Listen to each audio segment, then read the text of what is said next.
YouTube, on a 4 punchlines beaucoup trop faites du rap français, Boomba Rap. Donc, oublie pas de laisser un like et de subscribe. Et puis, on passe directement à la vidéo. Comment ça On est va ensemble, vous l'équipe. Moi personnellement, j'arrête pas de me remettre en question sur le sens de la vie pendant que j'enchaîne les devoirs maison ultra durs et chiants pour la fac. Mais heureusement que j'ai la musique dans mon existence. C'est pour quoi, m'évader c'est Boomba de temps en Rap, temps. ouais. Et le rap tout particulièrement, parce que je sais pas si vous avez remarqué, mais moi le rap, j'aime bien ça un peu. Je sais pas, je trouve ça cool. Pas vrai que le rap c'est cool. Clique sur j'aime dans les commentaires si t'es d'accord avec moi. Du coup, du rap j'en écoute tous les jours et depuis un bon bout de temps, principalement du rap français. Et à force, j'ai remarqué des trucs dans l'écriture qui étaient vraiment propres à notre musique et qui reviennent depuis des années et des années. Et je suis persuadé que vous les avez aussi remarqués, même inconsciemment. C'est des structures de punchline assez vite écrites généralement, que les rappeurs se lèguent depuis des générations et des générations. Et à chaque fois que je les entends, ça me... Bon, c'est peut-être pas clair ce dont je parle, mais rassurez-vous, vous allez directement capter avec la première punchline surfaite. Après, bien sûr, très loin de moi l'idée de jouer au petit malin qui prend le rap et son écriture de haut. C'est de la trappe quoi, c'est pas très original. Pour ma part, les textes les plus beaux et les plus touchants que je connaisse, ils viennent tous de cette musique. De plus en plus d'artistes écrivent extrêmement bien, et c'était aussi le cas avant. C'est juste en tant qu'amoureux du rap, je me permets un peu de le critiquer, parce que seul un fou, un ignorant ou un gobeur de zbou pourrait penser que tout est parfait dans cette musique. Non, enfin bref, 4 punchlines surfaites du rap français, tout ça bien sûr, c'est dans cet épisode de Boomba Rap. Fantastic bombastic, fantastic bombastic, fantastic bombastic, mon flingue je l'élastique pour la street. Je les baisse bien avant le buzz, je les baisse bien avant le buzz, je les baisse bien avant le buzz, en heure pleine ou en heure creuse. Numéro 4, sur le rein comme inséré nom aléatoire de joueurs de foot. Tous ceux qui ont écouté un minimum de rap connaissent déjà ce type de phase. Ça, c'est vrai. En gros, c'est assez simple. Tout part d'une analogie. Déjà, le rinté, c'est le terrain en verlan. Mais non, jure. Ouais, Sur le ça, rinté je savais comme pas, Kanté. c'était vraiment archivieux de ouf. Espèce de sale vieux qui porte des couches tapantes. Après, le terrain Frappe de foot, 12, bon, frappe tout le monde de- voit ce que frappe c'est. Mais le Lampard. terrain, ça peut aussi être l'endroit où les méchants arabes en jogging vendent des produits stupéfiants. Et en partant de ce constat, ça nous donne une punchline qui en vrai est plutôt bien trouvée la première fois que tu l'entends. Puis ça te rappelle des joueurs de foot que t'aimes bien, ça va, c'est sympa. Assise du mat, les porcs viennent t'interpeller, plus sur le raté comme Ousmane Dembélé. On a des pas de congé maladie, sur le raté comme Edinson Cavani. Offensif sur raté comme Gigi ou Kocha. Sur le raté comme à Sur le terrain comme Maradona. Rejoins-moi dans le télo sur le terrain comme Neya. C'est sympa, hein. Sauf que comme tu peux le voir, ça a été fait des centaines et des centaines de fois. J'ai pas vraiment réussi à trouver la première fois que cette punch a été faite. En tout cas, je sais qu'à partir de 2015, son utilisation a connu une réelle effervescence. Sûrement dû au fait que Booba est sorti dans le désormais légendaire morceau 4G. Je défends le terrain comme Emerson. J'ai millions de Benjamin, t'as des liens de Jefferson. Ou que MHD débarquait de nulle part à la même époque, avec tout un tas de phases sur le foot. Sudé comme Yaya et Colo, toujours sur la raté comme Gérard. Et depuis, tu peux être sûr que tu vas l'entendre au moins une dizaine de fois par an. Après, bien sûr, il y a eu des variantes parce qu'il faut savoir que ça marche aussi avec les entraîneurs. Dans le quartier, je suis Angelo, Timon Guetteur, c'est Pochettino. Il aura de quoi cantiner sans tapiner ou faire mytho. Ma trappe sur le raté, comme Trapattoni. J'ai relagué trop comme Anatolie. On respecte rien comme l'US Army. On dégage du terrain comme Unai Emery. Qui est les UA qui est meilleur pour UA? La phase a aussi été remixée version basket par Joker. Il est meilleur. L'automobile ou sur le terrain comme Kobe. Je t'humilie, je te crosse et je te feinte, négro. Ou version rugby dans un ancien son de 13 blocs. On fait partie de ces gosses de France sur le terrain comme le 15 de France.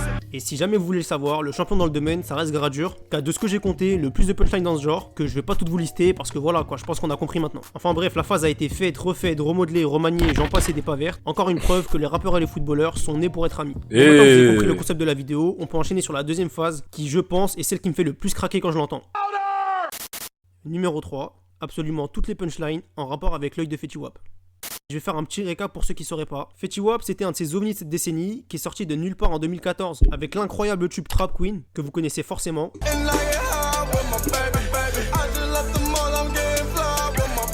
Et ce rappeur, en plus d'être excellent, était connu pour avoir une particularité physique check. Et en effet, il n'a qu'un œil. Et devinez quoi, les rappeurs se sont empressés d'écrire et de sortir tout un tas de punchlines sur le fait qu'il soit born. Alors d'abord, on a eu la classique je dors que d'un œil comme Fetty Wap. Je dors que d'un œil comme Fetty, balle dans la tête et je vois des confettis. Je dors que d'un seul œil comme Fetty Wap. Mehdi Wap, tu serais pas le genre de mec qui mériterait que je lui mette Mehdi Wap. Je dors que d'un œil comme Fetty Wap. Pas de répit. Eh, Je dors merde. que d'un œil comme Wap Fetty. Je dors que d'un œil comme Fetty Wap. Repense au schlag Jeveski qui voulait dire what. Ouais, il a Après, repris bien sûr, son fait flow tout aussi. En analogie avec l'expression porter l'œil ou jeter un œil. Quand des gros fiacs nous accueillent, comme Fetty Wap, c'est un œil. C'est fini pour Watch, je me la fais quand je veux, je garde un œil sur elle, à la Fetty Wap. Nos têtes en festival, je comme Fetty Wap. Dis-moi. Si tu portes l'œil, je te fais du wav, wav, wav, wav. Et évidemment, fallait bien que quelqu'un fasse un rapport avec les Illuminati. Et ce mec là, c'est l'Illusiver.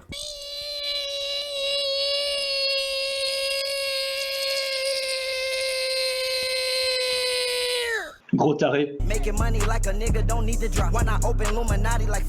En vrai de vrai, je crois bien que c'est le type de punchline qui me saoule le plus quand je l'entends. Elle a certes été moins faite que celle dont je parlais juste avant, mais je sais pas, celle-là elle a un côté comparaison facile et surfaite qui mérite un peu. Et elle aussi, t'as vraiment l'impression que les rappeurs se sont passés le mot pour la refaire à l'infini. Si t'es un jeune rappeur qui a pas encore sorti de son et qu'on a encore à l'écriture, si jamais un jour t'as envie d'écrire une punchline en rapport avec les yeux, eh bien je t'en conjure grand beau gosse, ne tombe pas dans l'écueil de la facilité en disant que les jaloux jettent l'œil à la Fetty Wap. Je préfère carrément que t'écrives un truc en rapport avec le puzzle du Millennium que tu fasses une énième comparaison avec ce pauvre homme. Laissez-moi tranquille. Numéro 2, dire d'une quelconque manière que son avocat est juif. Celle-là, elle est carrément internationale parce que ça fait plus d'une dizaine d'années qu'elle est faite aux US, notamment par Jay-Z ou Drake en 2007.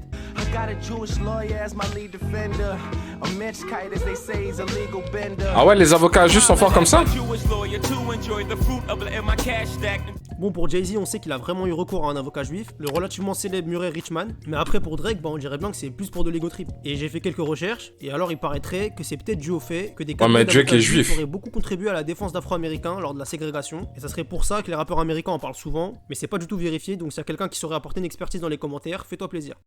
Mais en vrai, je pense surtout que du fait de l'histoire et des clichés auxquels c'est facile de s'accrocher. Les avocats juifs, j'ai pas trop entendu, non. C'est vite devenu synonyme d'intouchabilité d'avoir un avocat juif, et c'est surtout dans ce sens-là dis voilà le usage de cette punchline.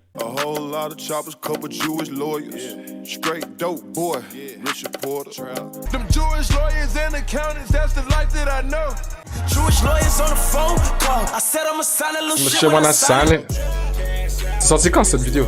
2020. Et bien évidemment que bien si j'ai des problèmes avec la justice, j'appelle un avocat juif là. Après, on l'a fait évoluer quand même. Certes, il y a d'abord eu la manière classique de le dire. Shadow boxing dans l'utérus, mon avocat est juif, ma pute est russe. Maître Cohen me conseille à ma droite, mon avocat est juif, elle me parle en rebeu. Tu peux pas tester, c'est pas un E, les armes arrivent de l'Est et le baveux FE. Mais on a fait plus malin encore, avec des sortes de métonymies qui vont seulement parler du port de la kippa pour être un peu plus subtil. C'est encore le baveux, celui qui porte la kippa, qui sort du rejta pour une maxi quiche.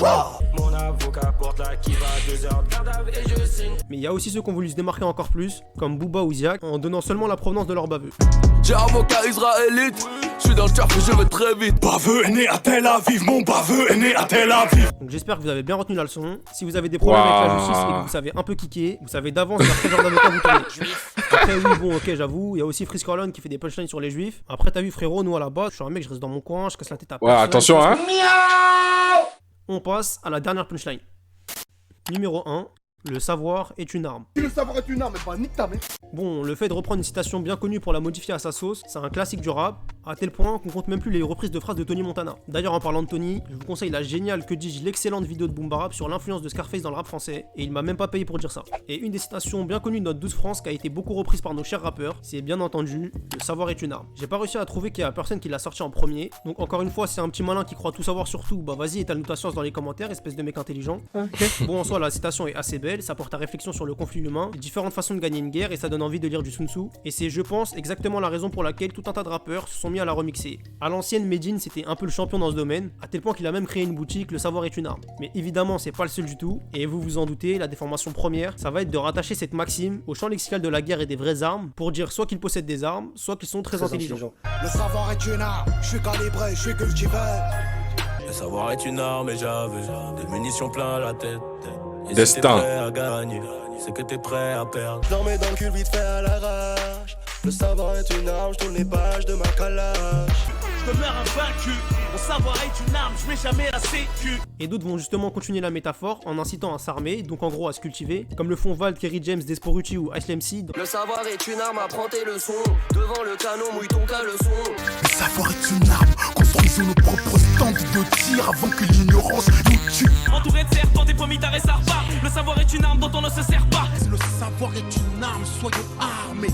Car sans lui nous sommes désarmés. Pareil. Il y a aussi C'est noir, c'est noir. Encore Punchline ainsi que Fababy à l'époque où bah c'était encore Fababy, quand on fait des jeux de mots dont je vous laisse juger la pertinence. Le savoir est une arme, j'ai un bac plus 3, 5, 7. Le savoir est une arme. Ouais, je dis non aussi. Si vous êtes un de ces auditeurs, je pense que vous le savez, un des plus grands fans de cette expression, ça reste Booba, qui l'a remixé un paquet de fois pour dire à peu près tout et son contraire. Le savoir est une arme, je suis calibré donc je suis pas teubé. Le savoir savoir est une arme, je suis calibré, je lis pas de bouquin. Oh, AC Milan. Savoir est une arme, 3 calibres sur moi, je suis très intelligent. Mauvais langue, mauvais Ça a langue. été fait vraiment trop de fois, je peux pas tous les citer, mais si ça vous intéresse, j'ai trouvé une page Genius qui les recense à peu près toutes. Et je vais quand même vous faire part de mon petit top 3 improvisé des meilleurs remixes de Le Savoir est une arme, parce que quand même, il y en a des vraiment lourdes. Hop, en numéro 3, Niska dans MLC, qui nous dit: Alors les garçons, ouais, ça va ou ça va? Le savoir est une arme, j'ai braqué un savant. Bon, en vrai, c'est surtout parce que la formulation me fait rire que j'aime bien cette phrase, je vous l'avoue. Mais en gros, il dit qu'il a acquis ses connaissances par la violence. Hop, tac, on perd pas de temps, numéro 2, Youssoufa dans Irréversible qui dit: Qu'est-ce que tu veux? J'y vais direct. Pas de ricochet. Si le savoir est une arme, alors l'ignorance est un code lichet. J'avoue que là aussi la formulation me fait rigoler, mais je suis comme ça moi, un grand rigolo. Toujours les gens ils me disent ouais toi la rigolade et tout, ça se voit c'est... Mais en vrai la punchline est plus profonde que ce qu'on pourrait croire, parce que ça dit surtout que moins t'en sais dans la vie, bah plus t'as des chances de te faire rentrer des trucs dans les... Et en numéro 3 pour finir, Caris dans un ancien son, Qu'est-ce qui nous arrive, sorti avant en noir dans le projet 43ème Bima. Ça philosophe, le savoir est une arme pour se rendre compte. Le nègre est trop nègre, pour avoir une âme tu te rends compte. Bon là ok c'est plus du tout marrant, et je trouve que c'est un petit cran au-dessus quand même. En gros il fait référence à Montesquieu, un philosophe des Lumières archi raciste de ouf, qui a pu écrire des trucs vraiment choquants, je vous aurais prévenu, comme je cite: on ne peut se mettre dans l'esprit que Dieu, qui est un très sage, et mis une âme, surtout bonne, dans un corps tout noir. Raciste. Attends, redis ça? Mettre dans l'esprit que Dieu, qui est un très sage, et mis une âme, surtout bonne, dans un corps tout noir. Fils de pute. Eh, les anciens, là, J'espère qu'il brûle en enfer, celui-là. On ne peut se mettre dans l'esprit que Dieu, qui est un être très sage, ait mis une âme surtout bonne dans un corps tout noir. Raciste. Et Caris vient alors dire de Racisme, manière non. très habile que ces penseurs ont quand même passé leur vie à philosopher sur des questions existentielles pour au final sortir des dingueries racistes pareilles. Il y a sûrement une grande leçon à tirer de tout ça, mais je sais pas encore laquelle, donc le petit malin, si t'es encore là, viens nous la dire en commentaire.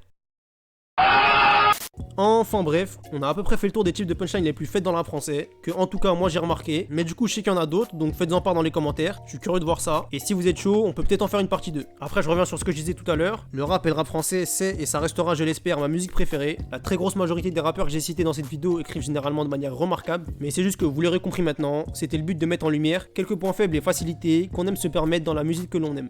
Mais en tout cas si t'es un jeune rappeur ou même que t'hésites encore à te lancer, s'il te plaît mon ami, fais-le pour moi. Si un jour te vient l'idée de dire que tu dors que d'un œil comme Fetty Wap, t'es sur le terrain comme Aubameyang, re-regarde bien cette vidéo et demande-toi si vraiment ça en vaut la peine. En tout cas, merci d'avoir regardé cette vidéo jusqu'au bout, vous êtes vraiment des gens trop stylés de la tête aux pieds. Gros merci à ceux qui me font des dons sur le Tipeee, ça m'aide vraiment bien plus que vous ne le croyez, et pour ceux qui veulent faire de même, c'est dans la description. Ah aussi je voulais vous dire un truc vraiment important de fou, il y a un duo de rappeurs très prometteur, Lesso, qui ont sorti leur premier clip sur YouTube. Honnêtement, moi je trouve ça super lourd. Boomba Rap, merci pour la vidéo, on va laisser un like comme d'hab. Puis